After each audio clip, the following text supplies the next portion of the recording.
Estuve 6 semanas en una cama de hospital sin que mi hijo tocara esa puerta ni una sola vez. Ni una llamada, ni un mensaje, nada. Quien me trajo agua, quien me tomó la mano cuando el dolor era insoportable, quien lloró conmigo las noches más oscuras, fue mi vecina Consuelo, una mujer que no tenía ninguna obligación de estar ahí. Cuando por fin pude caminar, volví a mi casa con las piernas temblando y el corazón lleno de preguntas. Abrí la puerta de mi cuarto y me quedé paralizada. El ropero vacío, las fotos arrancadas de la pared, mi ropa, mis cartas, las cosas de toda una vida, desaparecidas. Y entonces apareció mi nuera con una sonrisa que nunca voy a olvidar y me dijo: «Pensamos que no ibas a regresar». Respiré profundo. La miré fijo a los ojos y respondí solo 2 palabras: «Gran error».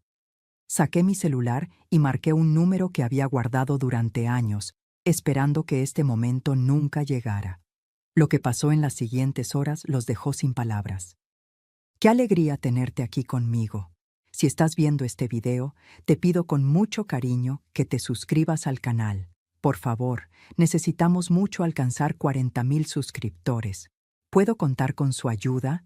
Estamos construyendo una comunidad hermosa de mujeres fuertes. Su presencia es muy importante y su apoyo es esencial para nuestro trabajo, para que sigamos contando historias como esta.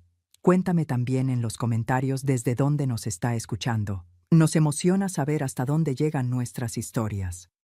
Me quedé parada en el vano de esa puerta, como si mis pies hubieran olvidado para qué servían.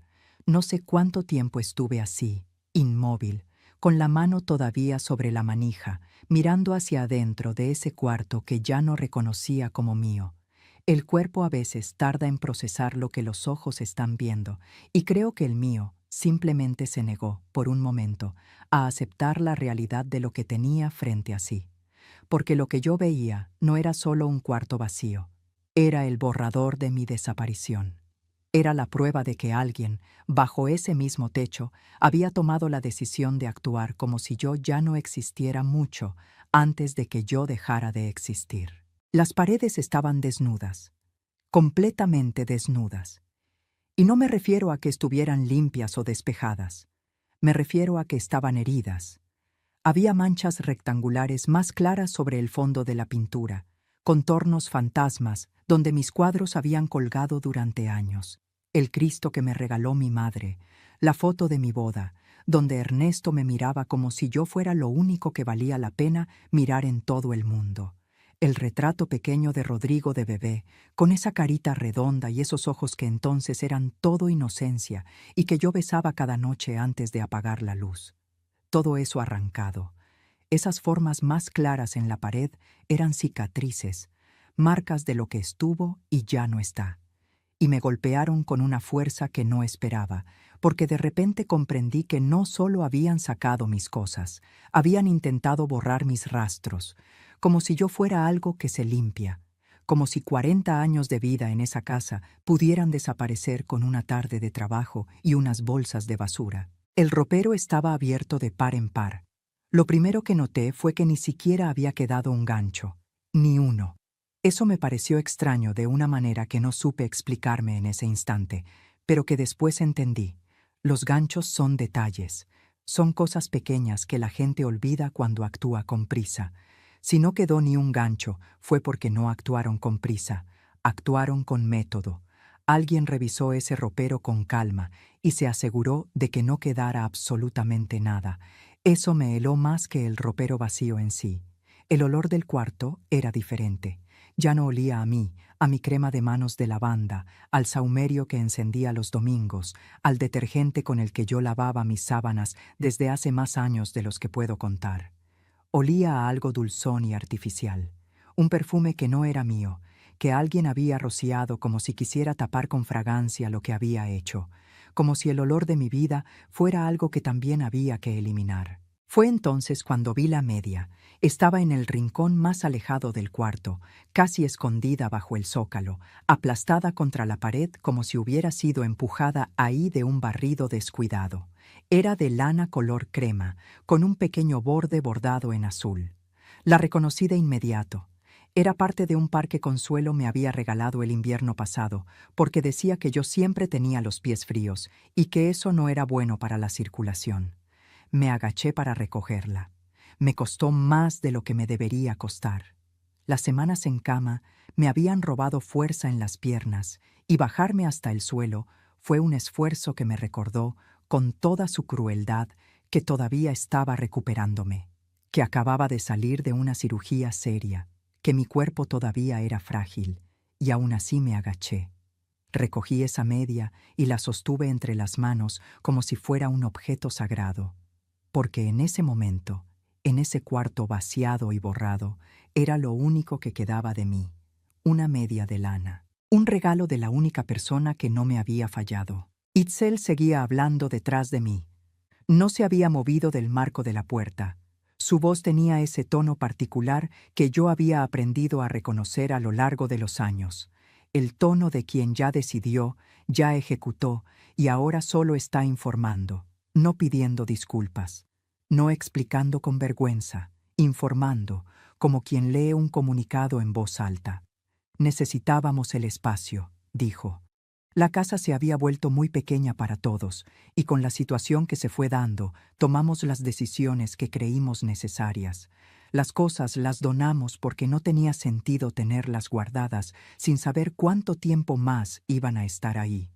Escuché esas palabras y sentí algo que no era exactamente dolor. Era algo más frío, más quieto. Era la confirmación de algo que una parte de mí había sospechado desde hacía tiempo, pero que yo me había negado a mirar de frente porque mirarlo de frente significaba aceptar que el mundo que yo creía tener ya no existía, sin saber cuánto tiempo iban a estar ahí. Eso había dicho.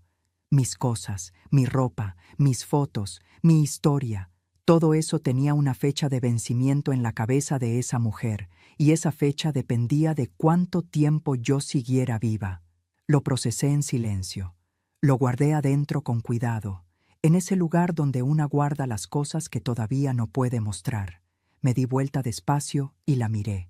Itzel estaba recargada en el marco con los brazos cruzados y una expresión que pretendía ser neutral, pero que en realidad era la expresión de alguien que ya ganó el partido y está esperando que el otro equipo lo acepte. Llevaba años usando esa expresión conmigo. Cada vez que yo daba una opinión que no le convenía, cada vez que yo intentaba hablar de algo que la incomodaba, esa expresión que decía sin palabras, ya no tiene caso que hables, porque aquí mando yo. Fue entonces cuando noté a Rodrigo. Estaba a unos pasos detrás de ella en el corredor, con el teléfono en la mano y la vista hundida en la pantalla. No me miraba. No se había acercado desde que entré a la casa. No había dicho ni una sola palabra.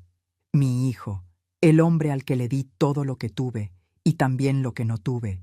El hombre que fue durante tantos años la razón por la que yo me levantaba con gusto cada mañana. Ese hombre no podía sostenerme la mirada. Algo en ese detalle, tan pequeño y tan definitivo al mismo tiempo, me dijo más que cualquier cosa que Itzel pudiera haber pronunciado. Porque hay silencios que piden perdón y silencios que acusan, y el suyo era claramente del segundo tipo. Salí del cuarto sin decir nada y caminé por el corredor. Necesitaba ver el resto. Necesitaba saber hasta dónde habían llegado. Abrí la puerta de la cocina y me detuve en el umbral. El cajón de la esquina, el que todos en esa casa sabían desde siempre que era mío, estaba completamente vacío. Mis medicamentos para la presión habían desaparecido. Las notas que yo misma había escrito con mi letra grande y apretada, indicando las dosis y los horarios para no confundirme, también. Mis infusiones de manzanilla, el frasco de pastillas para dormir que usaba cuando los dolores de la rodilla me despertaban a mitad de la noche, el cuaderno pequeño donde anotaba lo que me decían los médicos para no olvidarlo después. Todo, como si mi salud fuera también un estorbo que podía tirarse sin consultar. Seguí por el corredor hasta la sala. La silla de madera con cojín azul donde yo me sentaba cada tarde a rezar el rosario ya no estaba. En su lugar había una planta grande en una maceta de barro. Era una planta bonita, supongo, verde y frondosa, de esas que se ven bien en una foto. Pero yo no veía la planta. Yo veía el espacio que había ocupado mi silla. Veía el lugar exacto donde habían estado mis manos tantas veces, pasando cuenta por cuenta el rosario que me había dado mi madre antes de morir. Ese rosario también había desaparecido, claro. Seguía abriendo puertas. El baño, mi jabón, mi champú, mis medicamentos del botiquín, todo reemplazado por cosas que no conocía. El cuarto de lavado, mi mandil colgado en el gancho de siempre, ya no estaba. Cada espacio que revisaba era una nueva versión del mismo mensaje, pronunciado en silencio, pero con una claridad absoluta. Aquí ya no vives tú. Aquí ya no hay lugar para ti. Ya te borramos. Regresé al corredor y fue en ese momento cuando Itzel pronunció la frase. Se había movido del marco de la puerta y me había seguido a una distancia prudente, como si estuviera supervisando el recorrido. Se acercó 2 pasos cuando me vio detenerme. Me miró con esa calma suya que siempre me pareció más inquietante que cualquier grito, y dijo: «Puedes quedarte en el sofá por mientras nosotros resolvemos qué hacer contigo. ¿Qué hacer contigo? No qué hacer para ti, no cómo ayudarte, qué hacer contigo. Como si yo fuera un mueble al que no saben si renovar o tirar. Como si mi existencia fuera una variable en una ecuación que ellos necesitaban resolver a su conveniencia». Miré a Rodrigo una última vez. Seguía con el teléfono en la mano. Seguía sin moverse. Seguía sin hablar. Y en ese silencio suyo, en esa incapacidad absoluta de hacer o decir algo que me demostrara que todavía le importaba quién era yo para él, encontré la última confirmación que necesitaba. No grité, no lloré, no reclamé.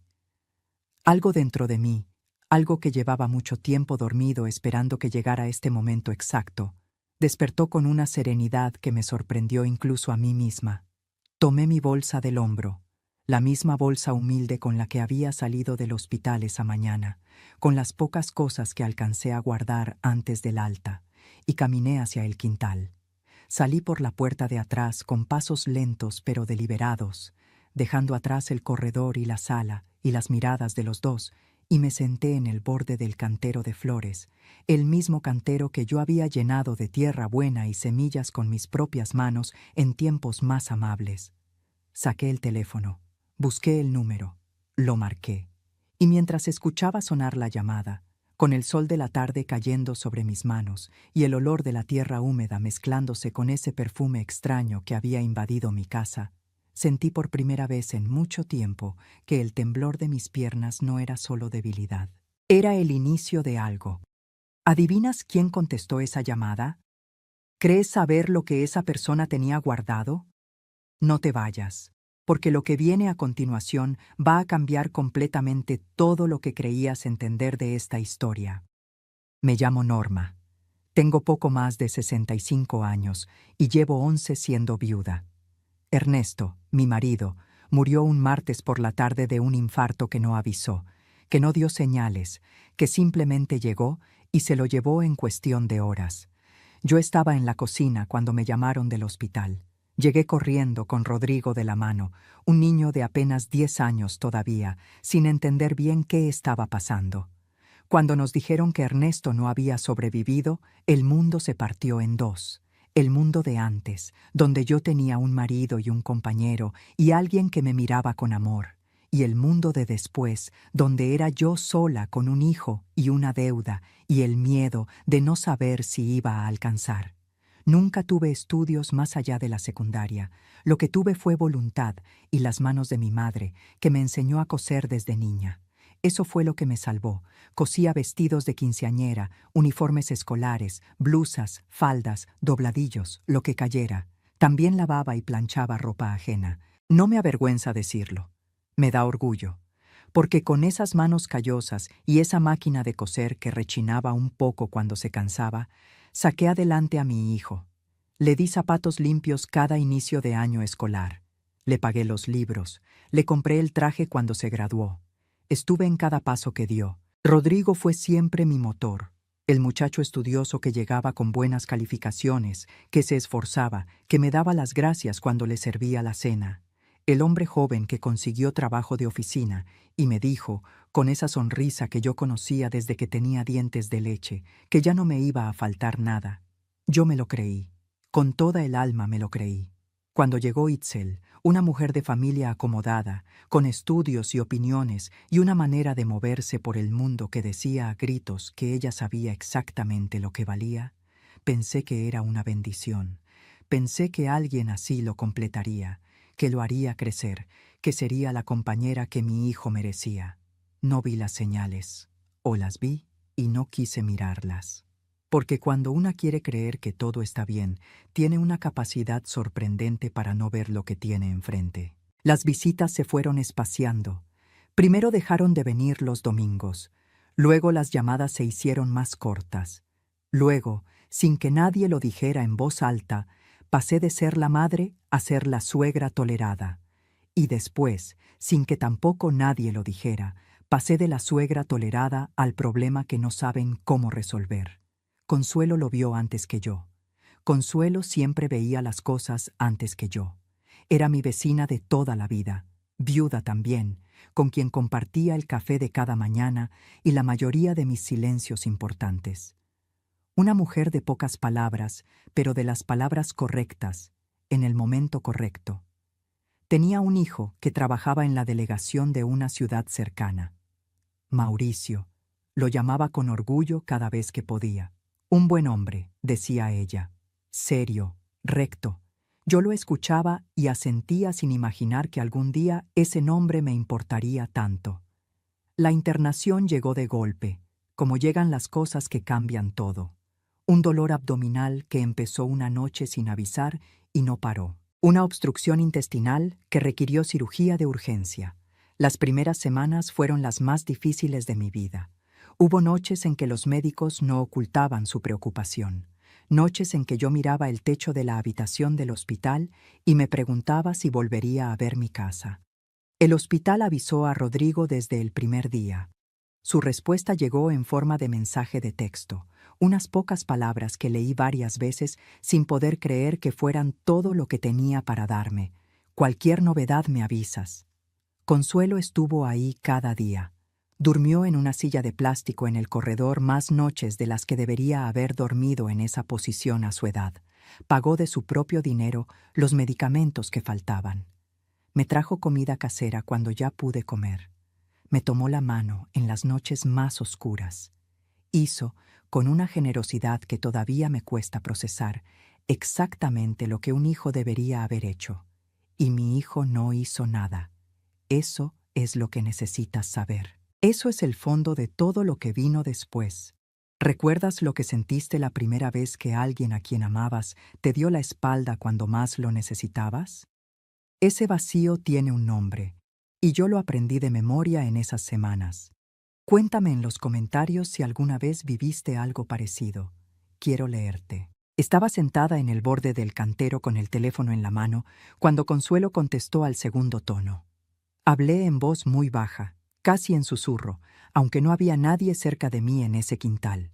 Las flores a mi alrededor estaban descuidadas, algunas marchitas con la tierra seca. Yo las hubiera regado si hubiera estado en casa, nadie más lo había hecho. Consuelo, le dije, vaciaron mi cuarto, todo, no quedó nada. Hubo una pausa del otro lado, no una pausa de sorpresa, no un silencio de incredulidad. Era la pausa de quien ya sabía lo que iba a escuchar y simplemente estaba acomodando las palabras para responder. Lo sé, Norma, dijo, y en esas 3 palabras había algo que me detuvo por completo. No dijo lo siento, no dijo cómo es posible, qué barbaridad, no puedo creerlo. Dijo lo sé, con la serenidad tranquila de quien conoce la historia desde antes de que te la cuenten. ¿Cómo lo sabes?, pregunté. Y Consuelo hizo una pausa más larga esta vez, una pausa que en ese momento me resultó enigmática, pero que después comprendí perfectamente. Norma, dijo al fin, porque estuve viendo todo esto venir desde que te internaron, y tomé precauciones. No entendí de inmediato qué quería decir con eso. Mi mente, todavía procesando el impacto de lo que había encontrado al entrar a la casa, No alcanzó a armar de una sola vez lo que ella estaba insinuando. Pero algo en su tono me indicó que Consuelo no me había contestado el teléfono para darme el pésame. Me había contestado para contarme algo que cambiaba la dimensión de todo lo que estaba viviendo. Empezó a explicarme con esa calma suya de siempre, sin prisa, como si hubiera tenido este momento ensayado en la cabeza durante algún tiempo. Las paredes entre nuestras casas, me dijo, siempre fueron delgadas, muy delgadas. Ella lo sabía porque a veces, cuando yo ponía el radio o hablaba en voz alta con Ernesto antes de que él muriera, podía escucharse perfectamente del otro lado. Y desde el día en que me internaron, lo que se escuchaba de mi lado no era silencio de casa vacía, eran discusiones. Eran planes pronunciados a gritos, con la confianza descuidada de quien cree que no hay nadie escuchando. Palabras que no deberían haber sido pronunciadas nunca bajo ese techo y que, sin embargo, atravesaban la pared con una claridad que no dejaba lugar a dudas. Consuelo me dijo que, en los días que siguieron a mi internación, las discusiones entre Rodrigo e Itzel se volvieron frecuentes y cada vez más intensas. Las voces subían tanto que ella podía escuchar fragmentos completos desde su cocina, desde su sala, incluso desde su cuarto cuando la noche estaba tranquila. Al principio pensó que eran peleas de pareja, de esas que llegan con el estrés de una situación difícil, pero el contenido de lo que escuchaba la fue alertando con una rapidez que no esperaba. Hablaban de mí, hablaban de la casa, hablaban de plazos y de trámites con una frialdad que la dejó sin palabras. Fue entonces cuando tomó su teléfono y empezó a grabar, apoyándolo contra la pared medianera en los momentos en que las voces eran más claras. Grabó porque no podía creer lo que escuchaba y necesitaba tener prueba de que no se estaba equivocando. Grabó porque Mauricio, su hijo, le había dicho alguna vez que en su trabajo había aprendido que las palabras se olvidan, pero las grabaciones no. Y grabó porque algo dentro de ella, ese instinto que tienen las personas que han visto mucho de la vida, le decía que lo que estaba pasando al otro lado de esa pared iba a importar. Mauricio, cuando ella le envió los audios, le confirmó que por haber sido captadas desde el interior de su propia casa, sin ninguna intervención ilegal, eran legalmente utilizables como evidencia en una averiguación. Pero Consuelo no había terminado. También me contó sobre los documentos. Días antes de que yo recibiera el alta, ella había visto a Itzel desde su ventana rasgando unos papeles con cierta prisa antes de meterlos en la bolsa de basura que dejaba en la banqueta. El gesto la extrañó, porque no era la manera en que uno desecha papeles sin importancia. Era la manera en que uno desecha algo que no quiere que nadie vea. Las discusiones que había escuchado incluían referencias a contratos, a nombres, a una prima de Itzel. Eso fue suficiente para que Consuelo esperara a que el camión de basura no hubiera pasado todavía, bajara a la banqueta y recuperara los fragmentos rasgados. Los juntó con paciencia sobre su mesa de cocina, como un rompecabezas pequeño y perturbador, y lo que pudo reconstituir confirmó lo que las grabaciones ya insinuaban. Eran borradores de un contrato de compraventa, de mi casa, con mi nombre como vendedora, con el nombre de una prima de Itzel como compradora. Documentos incompletos, con espacios en blanco todavía, pero suficientemente legibles para entender sin ninguna duda hacia dónde iba todo aquello. Mauricio los revisó también y confirmó que, junto con las grabaciones y el registro de la tentativa fallida en el cartorio, constituían base suficiente para iniciar una averiguación preliminar formal, porque eso también había pasado mientras yo estaba internada. Rodrigo, actuando en conjunto con Itzel, y no simplemente arrastrado por ella, había intentado iniciar el trámite de transferencia del inmueble en el registro de propiedad. Los dos habían ido juntos. Los dos habían firmado la solicitud inicial. Lo que detuvo el proceso no fue la conciencia de ninguno de los dos. No fue un momento de lucidez. Fue un requisito burocrático. El cartorio exigió mi presencia física o una procuración legalmente firmada y reconocida. Sin eso no había trámite. Y como yo seguía viva, y como yo no había firmado ninguna procuración porque nadie me la había pedido, El proceso se trabó. El funcionario que los atendió, al notar la irregularidad de la situación, había levantado un registro interno de la gestión. Ese registro, sumado a todo lo demás, era parte de lo que Mauricio ya tenía en mano antes de salir hacia mi casa. Me quedé en silencio un momento muy largo. Tenía el teléfono pegado a la oreja, pero no sentía nada, ni el calor de la pantalla, ni el peso del aparato en la mano. Solo sentía el sonido de mi propia respiración y el zumbido quieto de todo lo que Consuelo acababa de decirme, acomodándose en mi cabeza como piezas que encajan en un rompecabezas que uno no quería terminar de armar. Los ojos se me fueron hacia las flores del cantero. Estaban secas, casi muertas, con las hojas dobladas hacia adentro como protegiéndose. Yo las hubiera regado. Yo nunca las hubiera dejado así. Nadie en esa casa se había molestado en hacerlo, porque nadie en esa casa se había preocupado por lo que a mí me importaba. Norma, dijo Consuelo, y su voz tenía esa mezcla de firmeza y ternura que solo le conocía en los momentos más importantes. El Mauricio salió hace un rato. Ya va para allá. Mauricio, su hijo, el hombre serio y recto del que ella me había hablado tantas veces con orgullo. El que trabajaba en la delegación, el cuyo número yo guardaba en mi teléfono desde hacía tiempo, desde que Consuelo me lo dio casi en broma, y me dijo, por si algún día lo necesitas, aunque espero que nunca lo necesites.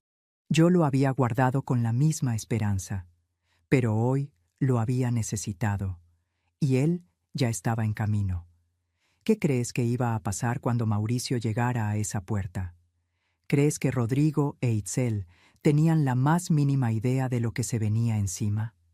Acompáñame, porque lo que sucede a continuación es algo que yo misma tardé en poder creer que estaba viviendo. Si te está gustando esta historia, por favor, asegúrate que ya estás suscrita al canal. Necesitamos mucho alcanzar 40,000 suscriptores. ¿Puedo contar con su apoyo a nuestro trabajo? Rodrigo empezó a mostrarse inquieto antes de que yo volviera al interior de la casa. Lo vi por la ventana del quintal, mientras yo todavía estaba sentada en el cantero con el teléfono en la mano. Se movía por la sala con pasos cortos y nerviosos, de un lado a otro, con el teléfono contra la oreja, hablando en voz baja con alguien que yo no podía escuchar. Cada tanto se asomaba hacia el quintal para verificar que yo seguía ahí. Creo que esperaba que yo llegara adentro llorando, con esa fragilidad que a veces confundimos con debilidad y que en realidad es simplemente el peso natural del dolor. Esperaba súplica, tal vez, o un intento desesperado de negociar, o esa voz rota con la que una madre le ruega a su hijo que recapacite y que vuelva a ser quien era. Lo que no esperaba era lo que encontró cuando entré por la puerta del quintal de regreso a la sala. Una mujer que caminaba despacio, que se sentaba sin decir nada, que lo miraba con una serenidad que él no reconocía porque nunca la había visto en mí. Itzel fue la primera en perder la paciencia, como casi siempre. Entró al quintal con una actitud completamente diferente a la de unos minutos antes, y al no encontrarme ahí, me buscó adentro con esa determinación suya de quien no tolera que las cosas escapen a su control. Ya no era la administradora fría que informaba sobre decisiones tomadas. Ahora era la negociadora que intenta cerrar un trato antes de que las condiciones cambien. Se sentó frente a mí en el sillón de enfrente, juntó las manos sobre las rodillas con ese gesto suyo de persona razonable que explica cosas a quien no las entiende, y empezó a hablar del futuro. Dijo que habían investigado opciones, que se habían tomado el tiempo de buscar el lugar adecuado. Habló de un sitio con jardín, con personal capacitado, con actividades para los residentes. Habló de mensualidades, como si me estuviera vendiendo un seguro. Habló de calidad de vida, con la misma facilidad con que se habla del pronóstico del tiempo. Y en ningún momento de ese discurso pronunció la palabra asilo. Supongo que creía que llamarlo de otra manera lo hacía distinto. No lo hacía.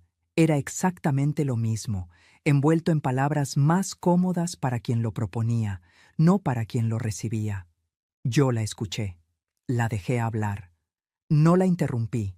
No cuestioné nada. No hice ningún gesto que indicara lo que estaba pensando.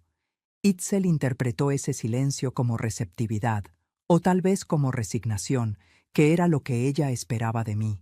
Se fue animando a medida que hablaba, sumando detalles, añadiendo argumentos, construyendo el caso de por qué aquello era lo mejor para todos. Para mí, en primer lugar, claro. Siempre era para mí, en primer lugar. Esa era la parte que más me costaba escuchar sin reaccionar.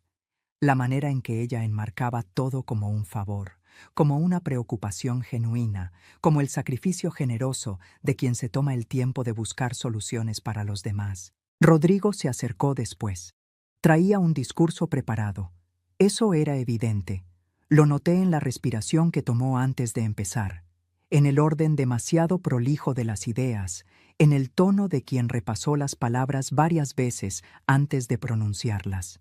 Me habló de que la casa era grande para una persona sola, que mantenerla requería un esfuerzo que ya no era razonable para alguien de mi edad y con mi estado de salud reciente. Me habló de que ellos también tenían sus propias necesidades y su propia vida que construir. Me habló de que lo del hospital había sido una señal de que yo requería cuidados más especializados de los que ellos podían darme. Cada argumento era prolijo. Cada argumento tenía su lógica interna, y cada argumento estaba construido sobre la premisa de que yo era un problema que necesitaba gestión, no una madre que merecía amor. Lo que me resultó más revelador, mientras lo escuchaba, fue darme cuenta de que ese discurso no era el de alguien que fue arrastrado por las circunstancias. Era el discurso de alguien que había pensado en esto, que había elaborado sus justificaciones, que había llegado a esa sala con sus argumentos listos porque en algún momento, en alguna conversación privada, había decidido que eso era lo que iba a decir. Lo escuché completo, cada palabra, sin moverme, sin apartar la vista, sin darle la satisfacción de ver que algo de lo que decía me rompía. Y cuando terminó, cuando su voz se apagó, y solo quedó el silencio de esa sala con el sol entrando por la ventana, lo miré fijo a los ojos y le dije con una voz tan tranquila que creo que me sorprendió incluso a mí misma. Intentaste vender mi casa mientras yo estaba operada. El efecto fue inmediato y total. Rodrigo parpadeó, abrió la boca y no salió ningún sonido. El color se le fue del rostro en el tiempo que tarda un suspiro. Sus manos, que había tenido quietas sobre las rodillas mientras hablaba, de repente no supieron dónde ponerse. Itzel reaccionó más rápido que él, como siempre. Dio un paso adelante y levantó la voz para decir que yo estaba confundida, que las semanas en el hospital y la anestesia a veces afectaban la memoria y la percepción de las personas mayores, que era exactamente por eso que necesitaba atención especializada, que nadie estaba tratando de hacerme daño, sino todo lo contrario. Su voz era firme y alta, pero sus ojos eran los de alguien que acaba de pisar un terreno que no esperaba encontrar bajo sus pies. Rodrigo siguió sin hablar, siguió sin poder mirarme. Balbuceó algo incomprensible, algo que quería ser una negación, pero que no llegó a serlo, y bajó la vista al piso con la postura de quien sabe que no puede defenderse de lo que le están diciendo, porque lo que le están diciendo es verdad. Y en ese instante, en esa incapacidad suya de mirarme a los ojos y decirme con claridad que yo estaba equivocada, encontré la única respuesta que necesitaba. No necesité más. Fue entonces, en medio de ese silencio cargado y ese intercambio de miradas rotas, cuando escuchamos el sonido de un carro que se detenía despacio frente a la casa, una puerta que se abría, pasos seguros en la banqueta, y después el timbre, sonando con esa normalidad indiferente que tienen los timbres cuando no saben lo que están anunciando. Itzel y Rodrigo se miraron entre sí. Yo me levanté del sillón con calma y caminé hacia la puerta. ¿Crees que Itzel y Rodrigo imaginaban quién estaba esperando al otro lado? ¿Crees que todo el plan que habían construido con tanto cuidado iba a resistir lo que estaba por entrar en esa casa? No cambies de canal, porque lo que sucede cuando abro esa puerta es el momento que todo lo cambia. Fui yo quien caminó hasta la entrada, con paso lento pero firme, con la espalda recta de quien ha decidido que ya no va a doblarse más, abrí la puerta. Mauricio estaba ahí. Era un hombre de mediana edad, con cara de pocas palabras y una mirada directa que no juzgaba, pero que tampoco se disimulaba. Lo acompañaban 2 personas más, igualmente serias, igualmente tranquilas en esa manera que tienen los que hacen ese trabajo de parecer tranquilos, aunque la situación no lo sea. Se presentó con su nombre completo y su cargo, brevemente, sin rodeos ni explicaciones innecesarias. Dijo que venía a realizar una verificación preliminar en relación a una denuncia que había sido formalmente registrada y que agradecía que le permitiera entrar. Lo hice pasar. Itzel se puso de pie de inmediato cuando los vio cruzar el umbral. Rodrigo no se movió del sillón, como si las piernas se le hubieran vuelto de piedra. Mauricio saludó a los dos con la misma neutralidad respetuosa con que me había saludado a mí, y después, sin apresurarse, explicó el motivo puntual de su presencia. Había una denuncia formal registrada. Había documentos recuperados. Había grabaciones obtenidas desde el interior de la propiedad vecina. Había un registro levantado por el cartorio sobre una gestión irregular iniciada, mientras la titular del inmueble se encontraba hospitalizada. Todo eso constituía base suficiente para iniciar una averiguación preliminar, que era exactamente lo que estaba haciendo. Verificar los hechos, tomar declaraciones, documentar la situación. No era una acusación definitiva.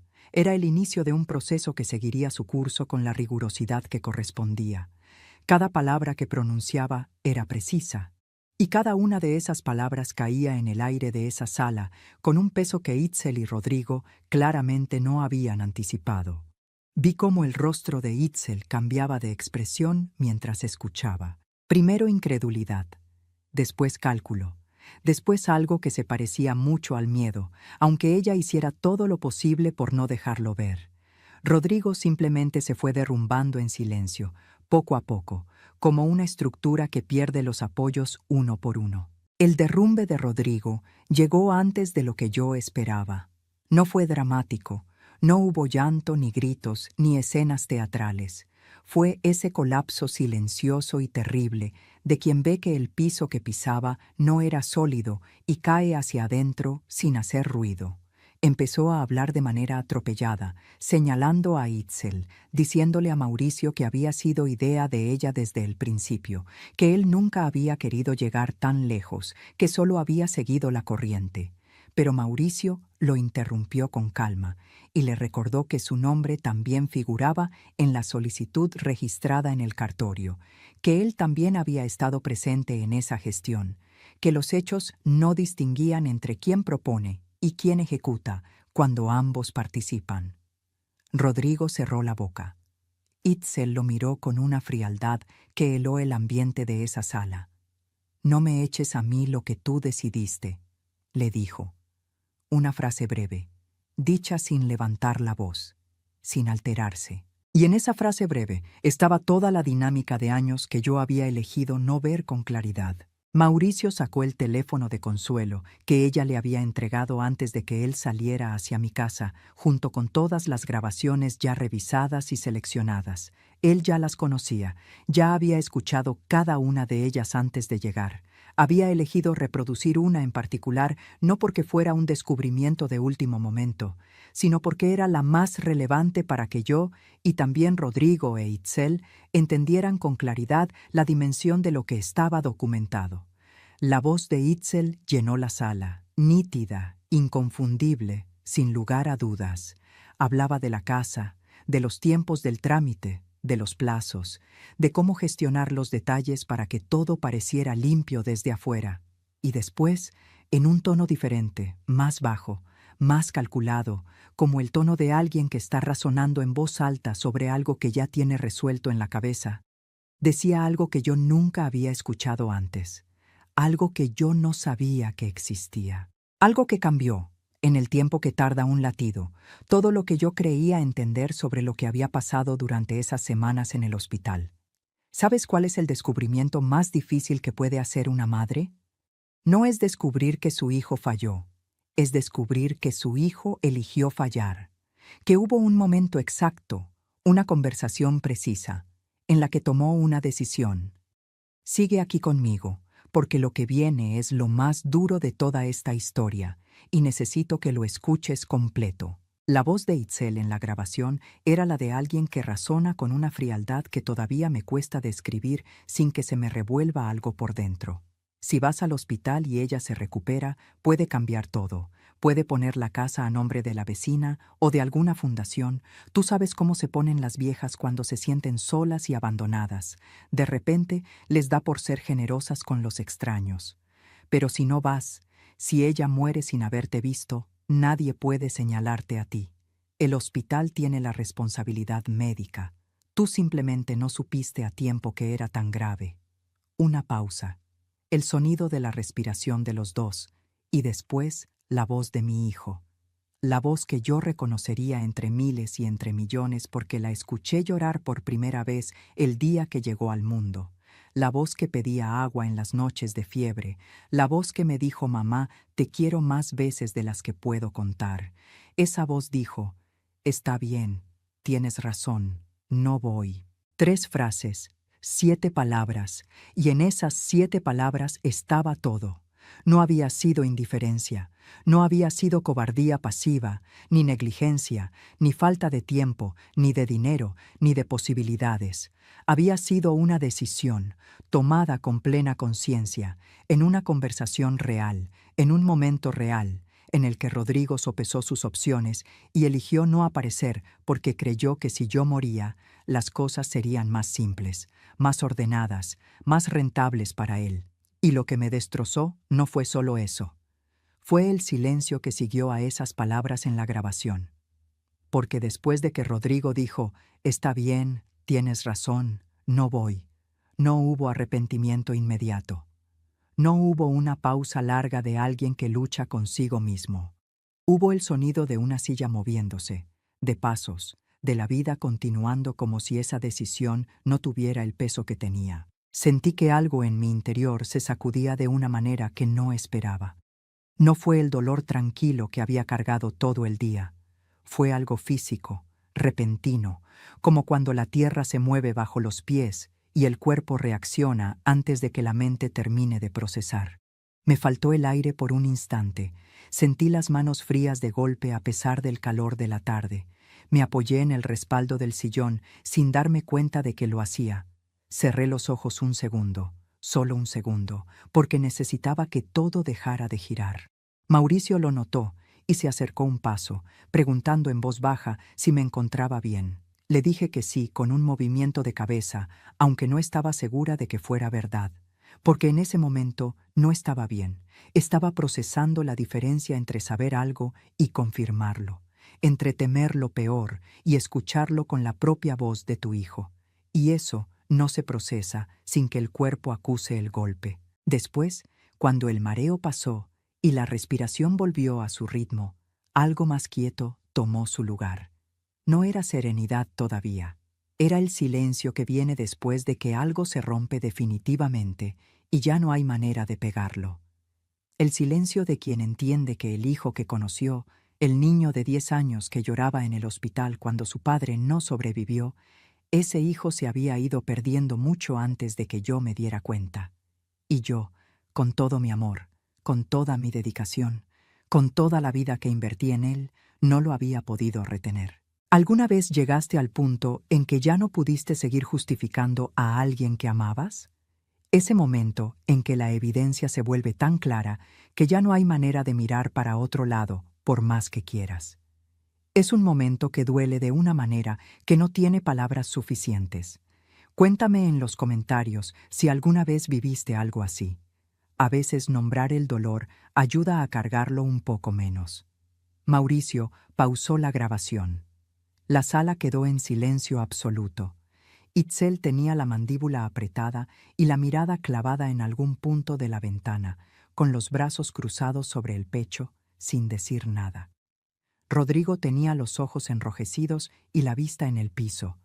No me buscaba, no extendía la mano hacia mí, no pronunciaba mi nombre. Solo estaba ahí, sentado en el sillón de una casa que había intentado quitarme, sin ser capaz de hacer siquiera lo más mínimo. Mauricio me miró a mí. Yo asentí en silencio. Él asintió también. Y después le indicó a Itzel, con esa calma profesional que no dejaba espacio para negociaciones, que los acompañara para rendir su declaración en el marco de la averiguación. Itzel se levantó sin mirarme, sin dirigirme una sola palabra, sin ningún gesto que reconociera lo que había hecho ni lo que acababa de escuchar. Salió de esa sala como si fuera ella la agraviada, con esa dignidad impostada de quien no sabe perder. Y Rodrigo se quedó solo, solo en la sala de mi casa, solo con todo lo que había elegido ser y con todo lo que esa elección le había costado. ¿Quieres saber cómo terminó todo esto? ¿Crees que Rodrigo encontró la manera de arreglarlo? Lo que pasó en las semanas siguientes cerró esta historia de una forma que yo misma tardé en poder creer. Quédate hasta el final. Pasaron semanas. El proceso siguió su curso con la lentitud propia de estas cosas, pero siguió sin detenerse. La averiguación preliminar se fue convirtiendo en un expediente formal. Las diligencias avanzaron, los documentos recuperados por Consuelo fueron analizados. Las grabaciones fueron incorporadas como evidencia dentro del proceso. La transferencia que habían intentado iniciar, ese trámite que casi me quita la única propiedad que yo tenía en el mundo mientras yo estaba en una cama de hospital luchando por recuperarme, fue anulada de manera preventiva desde las primeras semanas, como medida cautelar mientras el proceso seguía su curso. Mi casa quedó protegida, registrada a mi nombre, sin posibilidad de movimiento hasta que la situación se resolviera legalmente. Itzel fue citada a declarar en más de una ocasión. Su prima, la que aparecía como compradora en esos borradores que Consuelo reconstituyó sobre su mesa de cocina, también fue llamada a dar su versión. El proceso no fue rápido ni sencillo.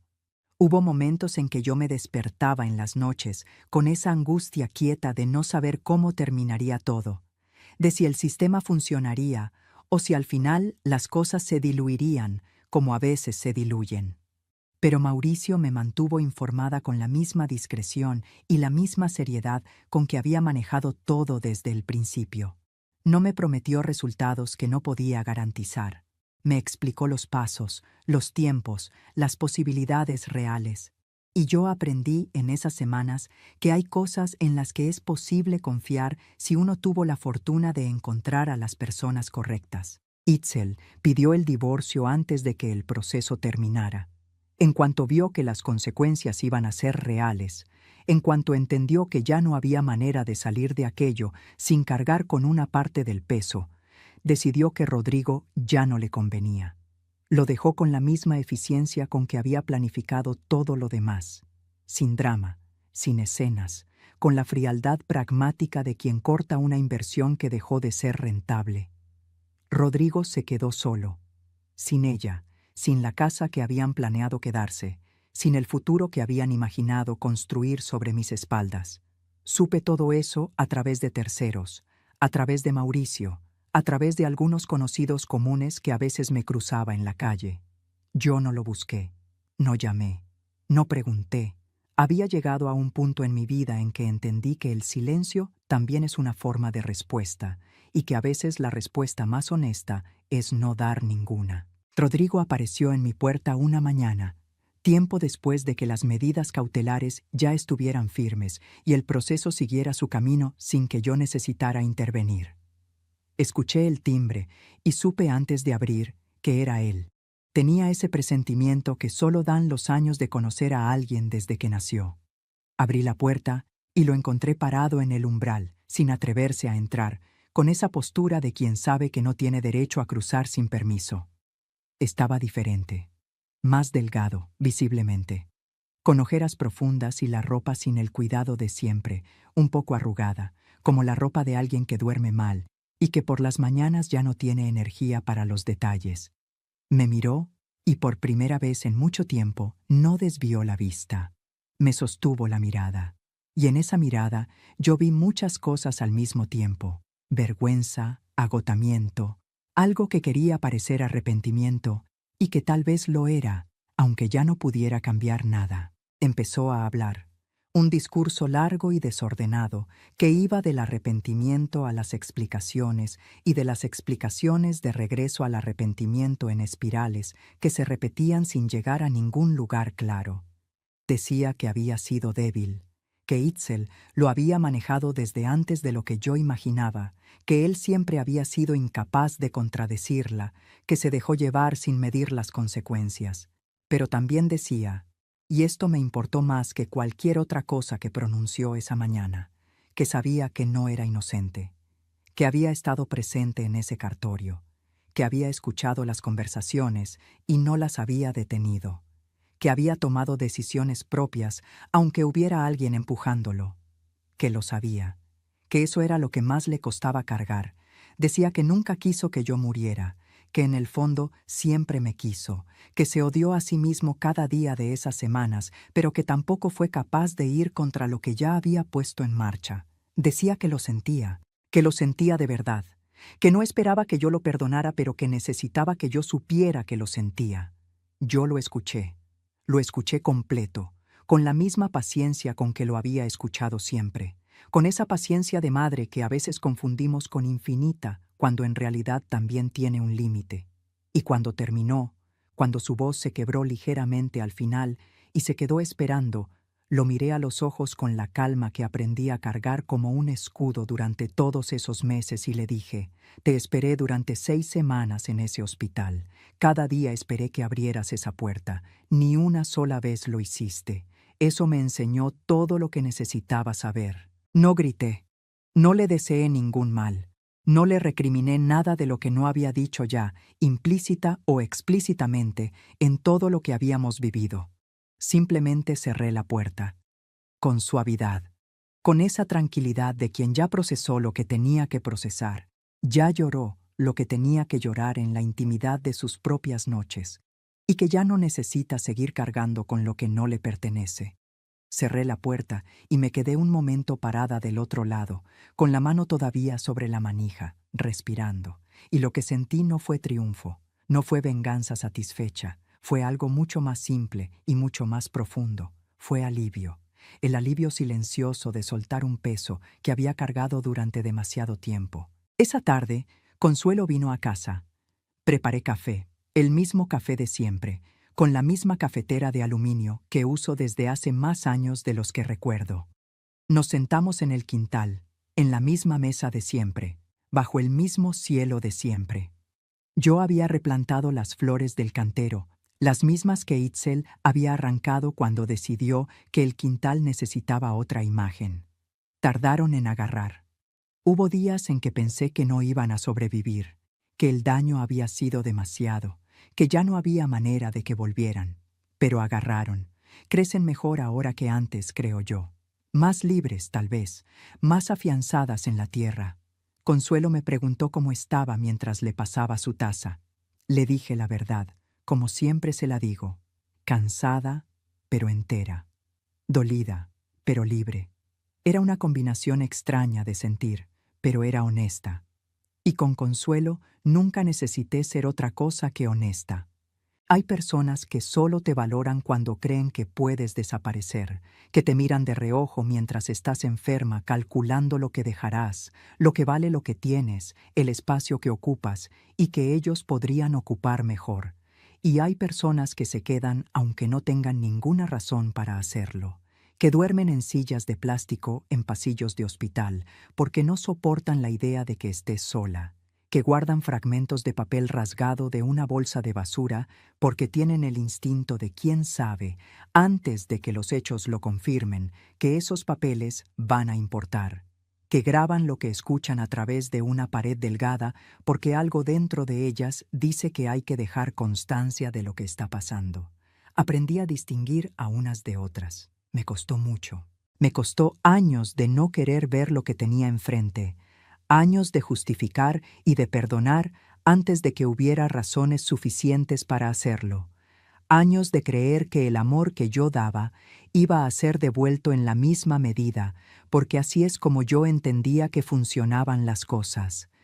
Pero aprendí. Y hoy, sentada en ese quintal con mi café y mis flores recién crecidas y la presencia callada y leal de la mujer que nunca me falló, entiendo que a veces la vida nos quita cosas que creíamos irreemplazables para hacernos ver lo que siempre estuvo ahí. lo que nunca necesitó demostrarse porque simplemente era, lo que no tenía precio y no necesitaba precio porque no estaba a la venta.